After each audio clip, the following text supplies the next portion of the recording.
Welcome back to the Girlfriend Doctor Show. So, I like to joke about being naughty in my 90s. And in order to be naughty in my 90s, what do I have to be doing today? And if there's something that I want to be doing in the future, I better be doing it now. So, one of those things is horseback riding and how important it is for me to look at life with a sense of humor and a physical activity that is unlimited, hopefully as capable, if not more capable, as I am today. And with that in mind, I wanted to bring to you a dear friend, a colleague, a mentor, and a coach who I have known for over a decade. And she has been leading in the frontier of health coaches. And today we're going to talk about what it like. A health coach institute that she started at age 65, you guys, a health coach institute that's trained thousands, publishing research, and now she's in her mid 70s. And so the vitality that we can have for our life doesn't stop at doesn't stop at any age. Certainly, I like to say there's no retirement in the Bible, so not at a retirement age. And so it's important to look at what we're doing, how we're doing it, and learn some of these lessons. So today, I'm introducing to you Dr. Sandra Scheinbaum. She trains people to become functional medicine health coaches and helps practitioners and businesses hire them. She believes that a health coach as a behavior specialist is key to combating chronic disease and reducing healthcare cost. She is the founder and CEO of the Functional Medicine Coaching Academy, which is a collaboration with the Institute for Functional Medicine, which is, I trained way back in 2004 with the Institute of Functional Medicine. I did their IFMCP certification course. So I'm really excited to bring Sandra here with you today. She is a well-known author. She also has a podcast, and she again is the founder of she's the gold standard in functional medicine coaching. So Sandra, welcome to the Girlfriend Doctor Show. Thank you so much, Dr. Anna. It is such a pleasure to be here. Well, I'm glad you're here. And so we want to just start out with like the lessons you learned in your 70s. And I want to touch on how you founded your academy, your coaching academy in your mid 60s. I think first and foremost is curiosity, because when we lose curiosity, then we're no longer learning. And learning new things is essential if we don't stay stuck, if we want to thrive and we want to grow. Both, that is, we can grow new brain cells, we can get our muscles stronger, we can gain new knowledge, new life lessons. And I am always learning new life lessons, even though, as you said, I am in my mid 70s and I always loved learning. And so I naturally was a teacher as my first career. And then I went on and I was a psychologist for about 40 years.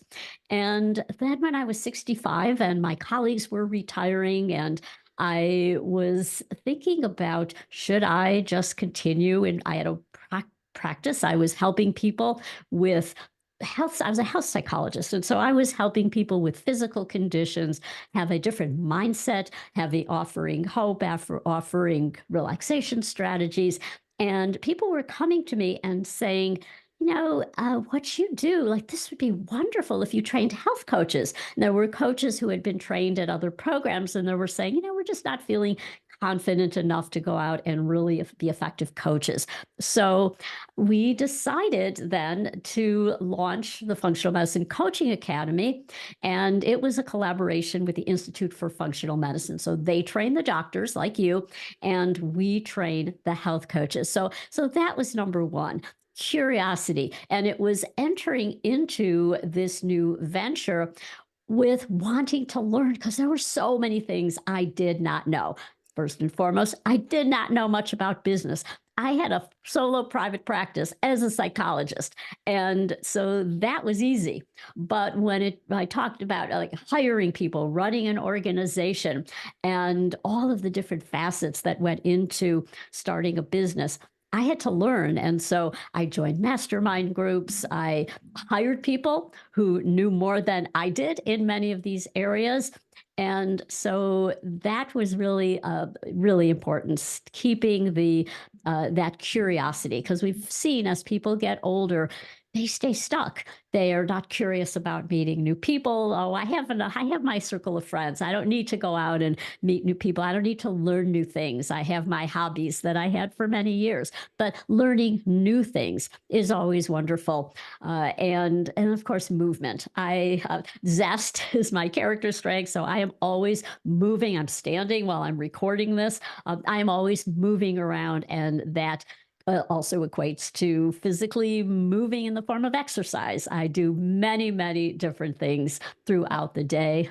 I love that. So, like you would say, lessons you've learned in your 70s, really the first thing, the most important thing for you has been maintaining your curiosity and not exactly setting any limits or boundaries or limiters on yourself. That's correct. Like, even curiosity as far as, what if I try a new approach to conversing with somebody? Perhaps, using the coach approach. We're asking them questions. I was in a conversation with someone just last night, and she had been a teacher for many years, and she said she was retiring. So I tried a new way of communicating as a follow up, like, well, what would you be most interested in doing after you retire? Instead of jumping right in and giving her advice, or, oh, you should be doing this, or research has shown this is helpful for people who are retiring. So even a curiosity in terms of, well, I wonder what will happen if I have a new approach to offering something. For example, I am a new grandma.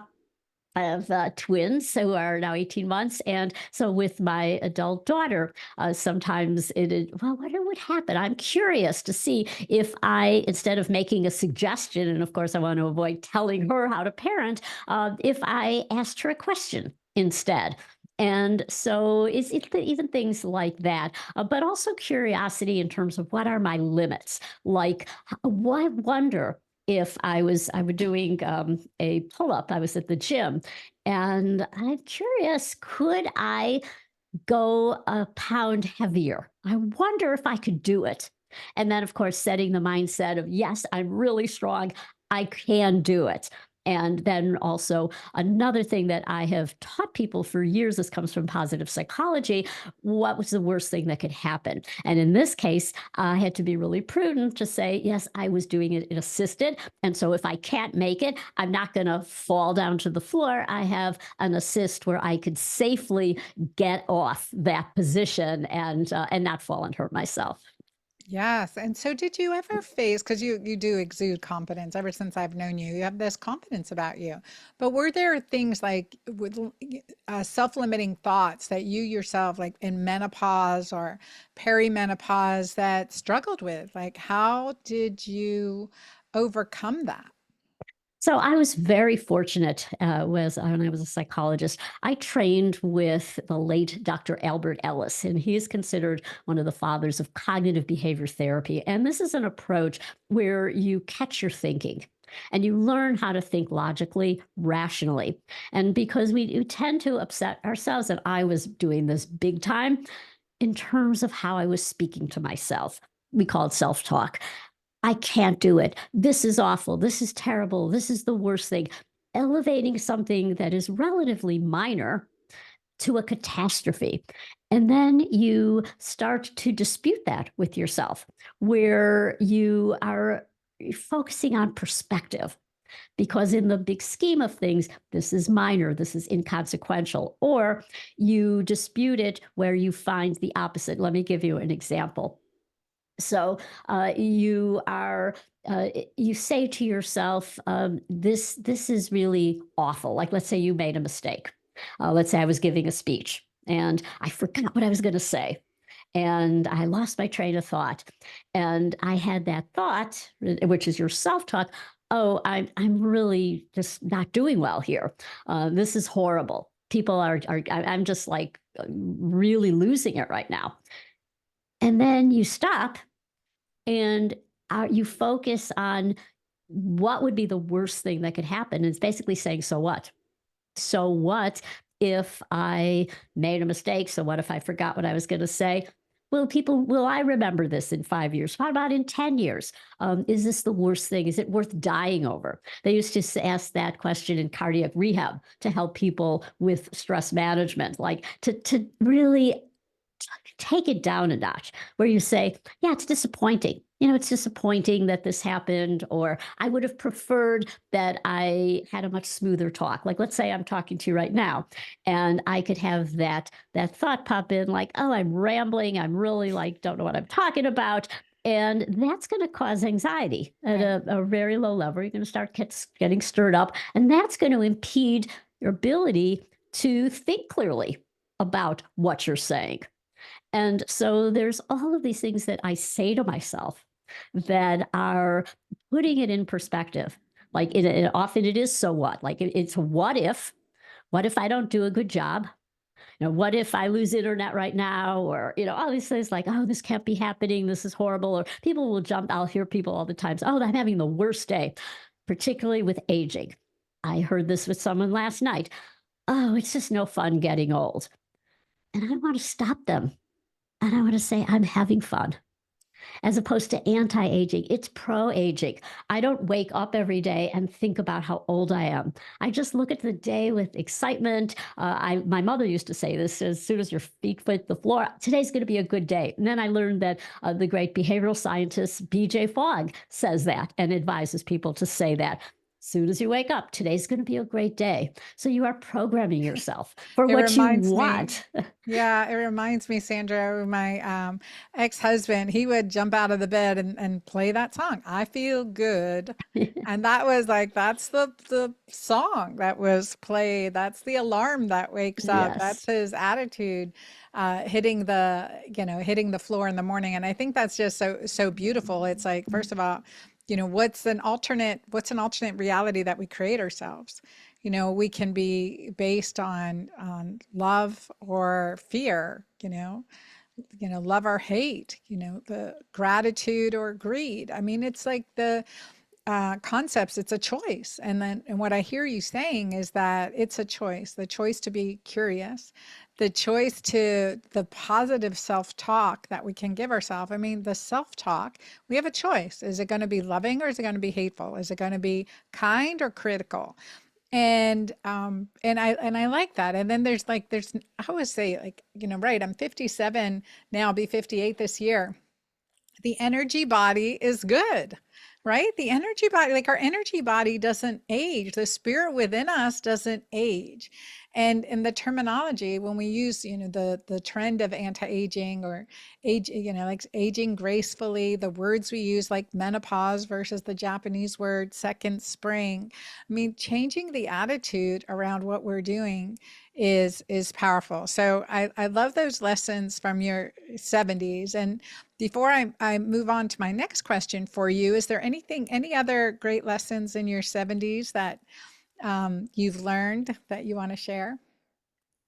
Sure. I really learned, well, first of all, I think it is letting go, like constantly letting go of what doesn't serve you and not ruminating, because I do that big time. In fact, there's a genetic link. When I did some genetic testing, there's actually evidence that you may carry that gene for ruminating. So something would happen, let's say, and it's typically around family, or it could be work related, and for me, often like I made a mistake. I said something out of turn, or I forgot something, or I didn't do something that well enough, or I just had some circumstance happen. And it's usually around making a mistake. And because I do tend to rush into things, and that's a lifelong trait, and but not letting it go. And just with the perspective of time allows you to see how inconsequential so much of what we focus on in terms of what we're worried about, what we're upsetting ourselves. And I have contemporaries, friends who are still holding on to grudges for Mm. something that happened years ago. And so just the futility of that. And so I often focus on where do I want to put my attention? And there is even just letting go, just saying to yourself, letting go. And so I've learned that. The other is to really focus a lot on nurturing myself. And a big, big part of that is adequate nutrition. And first and foremost, protein. Our colleague, our mutual friend, Dr. Gabrielle Lyon, talks about this a lot. So to Okay, let's be preserve, honest. How many grams of protein do you get per day? I follow her and I get 1 gram per pound of ideal body weight. So I'm 90 pounds. So I try and get at least 90, but sometimes my protein needs increase and I will aim for 100. And I've talked with her about that. And also not to buy into trends. So yes, protein is trending right now, Right. but intermittent fasting, and I had been doing that in real, and she said to me, like, what are you doing, Sandy? Like, you can't get enough protein. You need to, your weight, you need to be eating breakfast. So now I have a huge smoothie. I do sheep milk yogurt, goat milk yogurt, and put in whey protein powder and creatine, and so that first and foremost. And I went Because through I'm telling you, every. 100 grams of protein a day. I mean, like, and for me, it would be like 140 grams of protein. I'm 5'8". Mhm. So like that's like there's some days. I mean, and true when you're just doing one meal a day or carnivore, Mhm. it's hard to get more than 50 grams of protein a Yes, day. I mean, it yes. really is hard. And I Yeah. don't, like if you think of real food, what are some of the densest protein real food options that you like? Yeah. So this has been a real evolution for me because I had many, many years, which I regret, when I was a vegan. I was a raw vegan. I had been macrobiotic way back in the day. There was a It's time hard when to my get oh, vegans and oh, vegetarians it's hormonally healthy. I'll just tell yes, you that. yeah, It's hard. yeah. And I switched. Gradually I started eating fish. I started adding back, and now red meat, which I was so against. And so that is another life lesson. I think one of the biggest, one of my mid 70s, and that is to not be dogmatic about something, because I have that history of going back and thinking I was so right. I remember having an argument, many arguments with my husband, because he was always had his entree, his meat, his red meat, his chicken. He had a vegetable, he had a salad. And yes, he had a lot of carbs too. But I remember having arguments like, we don't need chicken, we don't need meat. Like, we just, all the vegetarian.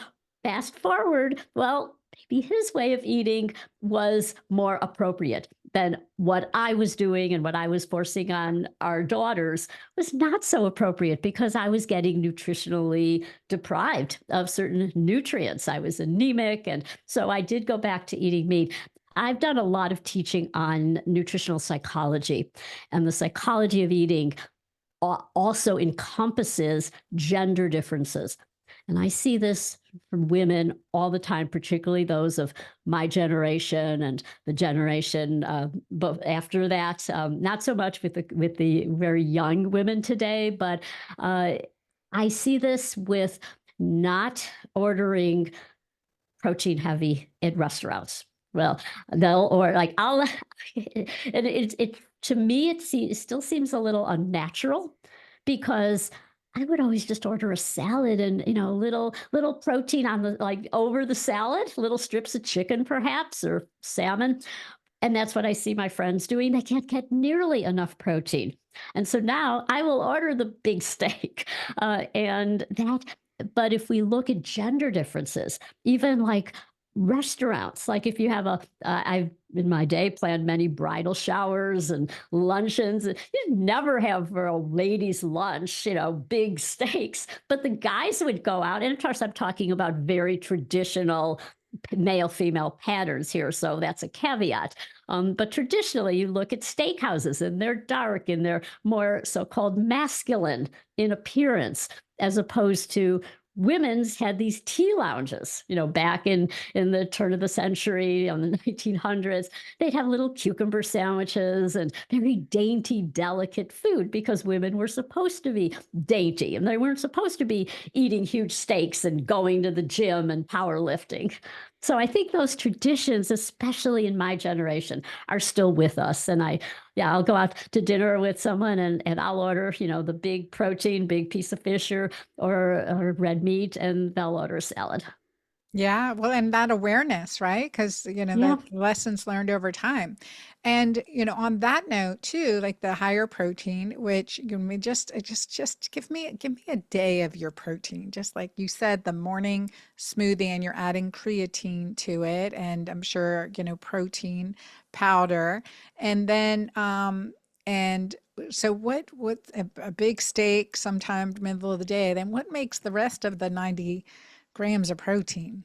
Yeah, so I'll try and get 50 grams in my power smoothie. Our mutual friend JJ Virgin calls it that, a power smoothie. So I used to use a water or a coconut milk, and now I found this sheep's milk yogurt because I don't do cow's milk, but sheep's milk, dairy milk. And then I'll use a goat's whey protein, or I keep switching off protein powders Yeah. just for diversity. And so I will do usually a whey isolate or a goat's milk whey isolate, and then collagen. I'll add some collagen. I'll add the creatine in there. I'll So do does urine. I'm gonna interrupt Yeah, for a second. So does sure. collagen count? I mean, it's not a complete protein. So because you're adding it with a complete protein, does that still count for protein? Yeah, that's controversial. I've It heard it is. both ways, and I've heard some people say yes, but I've also, that I'm doing it more for the benefits of the actual collagen. That, Yeah. Yeah. yeah, or sometimes if I do make my own bone broth, I use chicken feet, which gets it to gel. And when I have a batch made, I will sometimes use that as the base of my smoothie. So that typically is breakfast. And I used to, and this is one of the things I have learned at my age now, is that I need that nutrition first. So I'm not going to do heavy cardio, or I do my yoga. I do my inversions first because I cannot do that after I've eaten, or even the smoothie. That just try doing a handstand or a headstand with a full stomach. It doesn't work so well. So I will do that practice fasted, and then I will have this power smoothie. And then for lunch, I will typically have some eggs, or if I've had something left over. I don't do a lot of leftovers because I'm afraid of the histamines collecting, but if it's just from last night, I might have leftover salmon or a hamburger, for example, and I'll add that. I'll do that. For lunch, and then for dinner, I love to cook, and so I will rotate, and I'll typically rotate between often salmon, or I will do grass-fed beef, and I'll do just try different varieties of grass-fed beef or lamb, or organ meats. I do chopped liver. I always Mhm. have that in the freezer, so I will buy grass-fed liver, and then I'll saute it with tons of onions, and then I put it in the food processor and make a pate. Which is the way I can get down liver. So that's a big change. I'm trying to do more liver. Oh, nice. You got to try my recipe of cardamom seared beef liver. Really Ooh, that good. sounds So searing it delicious. with cardamom, my daughter loves it. And so one of those things that we can add into our diet that is so good. There's so many benefits to it. And so strength training is a big passion of yours.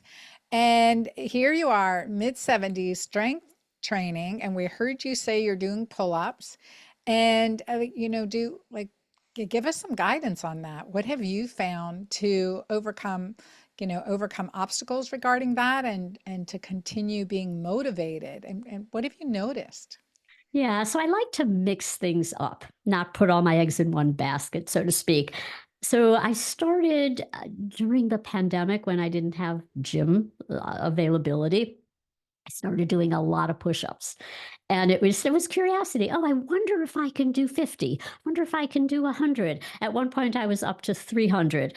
And so I still do 100 push-ups every day, and I incorporate in part of my yoga routine, going, how many can I do fully to the floor?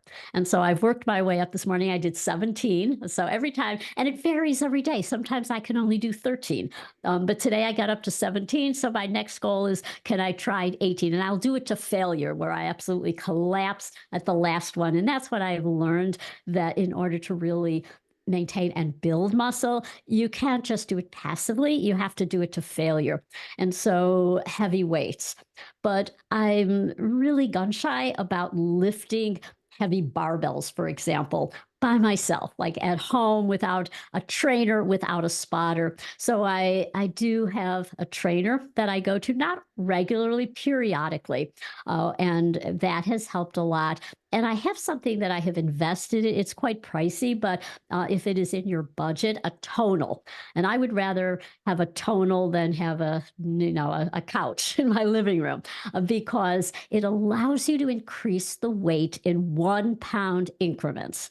And for me, this has been really important because, for example, when I am doing chin ups, there's a bar, you can do a chin up, you can do deadlifts, but I'm not going to increase it by 5 or 10 pounds. This is the difficulty I ran into going to the gym and doing machines. So I love them, but to increase the weight, you have to go up by 5 pounds. Some they don't even offer a 5 pound. It has to be a 10 pound. I'll never get there. But when you could do the smaller increments, and this is AI assisted and it's guided. So if the weight is too heavy, it'll lower it automatically. And it's also, it gives you a strength score. So it's very motivating. And so this is what I have found personally has helped. The other, and I know JJ Virgin loves this, is a TRX. These are relatively inexpensive. I have it bolted to my wall, and I do. There's a pull-up version that I do every single day. And I like to do exercise snacks. So, like, okay, I had 10 minutes before this recording. I'll go down and I'll do 15 pull-ups from the TRX, that version, or I'll do 20 air squats. And so just sneaking them in throughout the day has been really helpful and a lot less cardio. When I was in my 30s and 40s, it was like every day I would wake up, I'd go to the treadmill, run 3, 4 miles, 5 miles, and work up a sweat. And that was it. And I do very minimal cardio these days, some high intensity interview training, interval a few days a week, but really strength, and documented. So I have a scale that measures skeletal muscle mass and have seen. So I had it first assessed with the InBody, which is the system I use, in 2016, and since then I've gained like 6, 7 pounds of muscle. So that was, and I again, it is possible, even though without doing anything, we're going to lose that strength. No, I love it. I love it. And I just remember we were at Calavi and JJ and I took a TRX class together and she fell in love with it. She fell in love with it. So TRX is it's basically not really a pulley system, but in a way. And it's great because you can pack it up, take it with you anywhere. And so the tonal, is that like a home gym? What is the tonal? The tonal is attached to your wall. You have to have a sturdy wall, you have to have enough room, and it has arms. And it's magnetized, and it works over Wi-Fi. And there are programs a little like the Peloton where you can pick an instructor and you can get a class. I do a customized a la carte version where I'll just say, okay, today I'm going to do a bench press. I'm going to do triceps. I'm going to do an overhead lat pull down. And so it comes with a bench. And this is, again, because you can lower the weight. Let's say you're doing something that's too heavy, drop it 1 pound or 2 pounds. So you control it in such tiny increments, Nice, which is nice. why I like it. But also I think there are things you can put on barbells now. So let's say you have a 5 pound and you can add a little bit of weight. If you go on Amazon, they have these little attachments. So that is the way to do it. But definitely starting with a trainer because form is so important. What Right. I found is that one way of movement guides another. So I have been doing yoga for many years. I do a lot of inversions, and it requires core strength and breathing. And that is so important with strength training. Similarly, I take ballet and I take other types of dance, and that training is useful even for weight training. So mindfulness as well, and doing things slowly and with intention, and a lot of that comes from yoga and Pilates as well. I love Pilates, so I think it's not just one form of movement; it's just spreading it out, and first and foremost, bringing joy to you. Because if it's drudgery, if it's like, oh, I have to do this and I don't want to, then that mindset that's going to cause tension, and so you're not going to be as successful as if you say, "Oh, this is like this movement is really it's like medicine," or "I'm going to feel so strong and I'm going to feel so good," or put on music that you love, or work out with a friend, go to the gym with your friend at my local gym. There's a group of women who are my contemporaries, and they had a session with a trainer, and they work out as a group, and that can be really Motivating. reinforcing. Yeah. Yeah, no, I love it. And so recognizing that you can continue to be stronger. And actually, before we started, you talked about how you just noticed you're picking your grandbabies up out of the crib a lot easier, and you'd been working on your deadlifts and how that applies to functional exercises. We want to be able to doing that. We want to be able to get on the floor and get up off the floor easily. And I noticed getting into my big truck, right? Getting into my big dually truck. And it's important that flexibility and movement and strength and balance, all of that, so that we can enjoy these quality of life, exercises, the things that we enjoy doing, that we can keep doing it.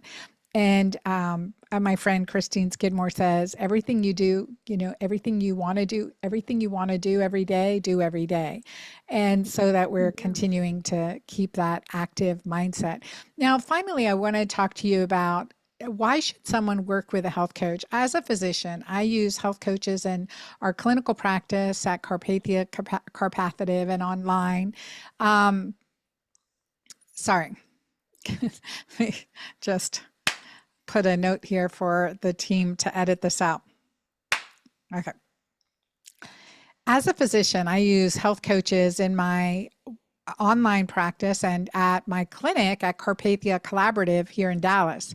We have health coaches with different areas of specialty, but the most important thing is for me using a health coach to improve the success, the compliance, and overcome the challenges and obstacles that we often have, perceived or real, in our way to help us achieve our goals. What are the most common reasons to work you see people hiring a health coach and working with a health coach?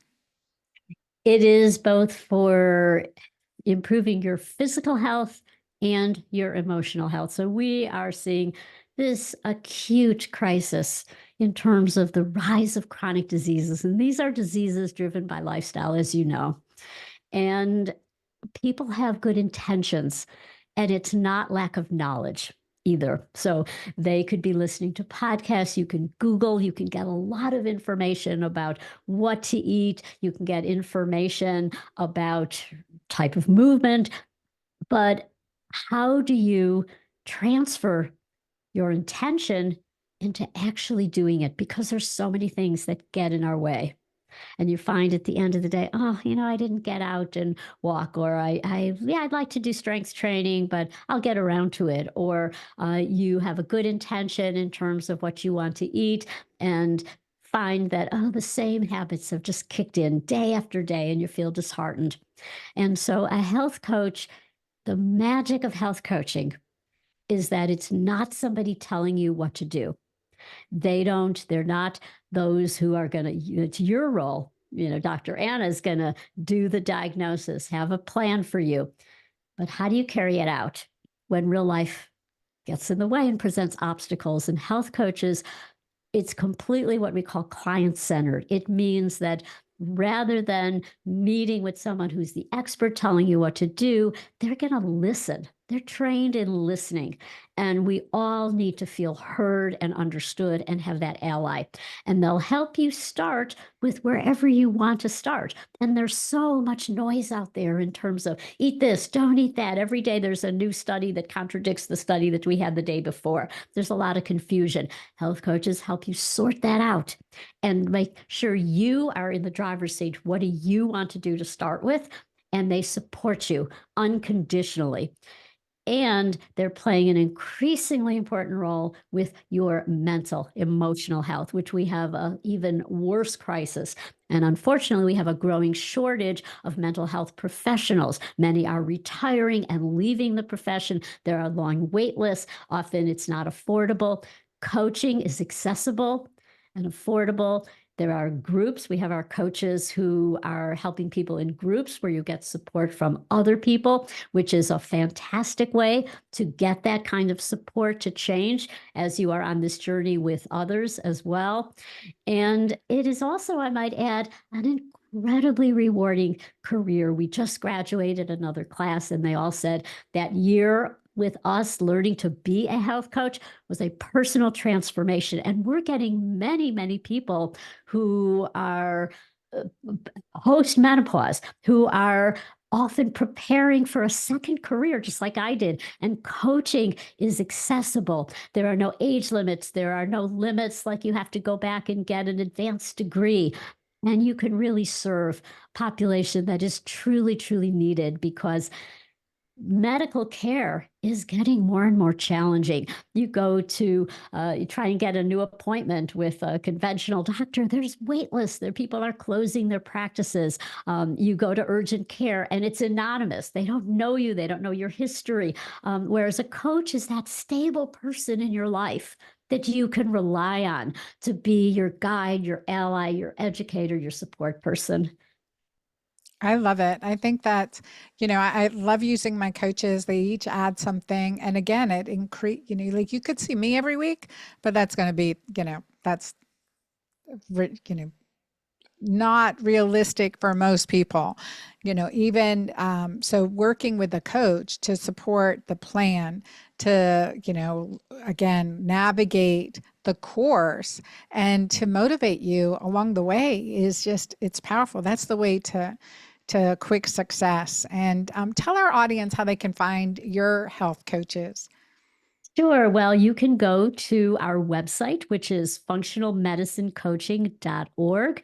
You can go on Instagram. It's Functional Med Coach. My personal Instagram is Dr. Sandy. That's Sandi. And I hope you will get in touch with us. Thank you. Thanks so much for being on the show today. I love, you have motivated me so much, and I know my audience will feel the same. So I want to keep that motivation moving forward in our lives and taking our one next right step at a time. And from today's call for my listeners, what is your one next right step? What were some aha things that you really learned that you feel like, okay, I am motivated? We talked about lessons that Sandra learned in her 70s, mainly staying curious, letting curiosity excite you and interest you and motivate you, and also the self-talk, the words we say to ourselves, how we're speaking to ourselves, or we're speaking to others about ourselves, like catching our talk, catching our the way we're presenting ourselves to the world, and making those checks and balances so that we're not sabotaging ourselves, and the really staying motivated through it all, working with a health coach, working to keep raising the bar for yourself, continuing to raise the weight, raise the goals, raise the rewards, all of that good thing. And then how important strength training is. I mean, did you guys hear like Dr. Sandy at 74 did 100 push-ups this morning? I mean, seriously, you guys and then 17 of them to failure. Okay. All right. So I got to raise my game. I am raising my game. You guys in to raise it with me. And then again, the importance of working with a health coach, how that can really help us. I mean, even the best athletes have coaches. And that's something I tell my patients all the time. Even the best athletes have coaches. That just gets us stronger. I have coaches in different areas of my life.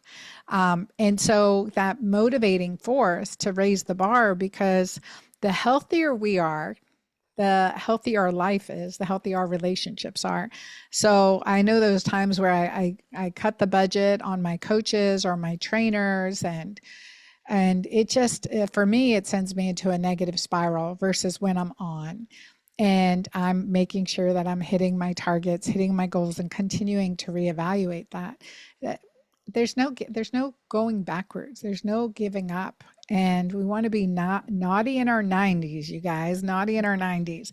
So I thank you guys for joining us today. And I thank Dr. Sandy for being on the show. And you guys, more to come. I look forward to it.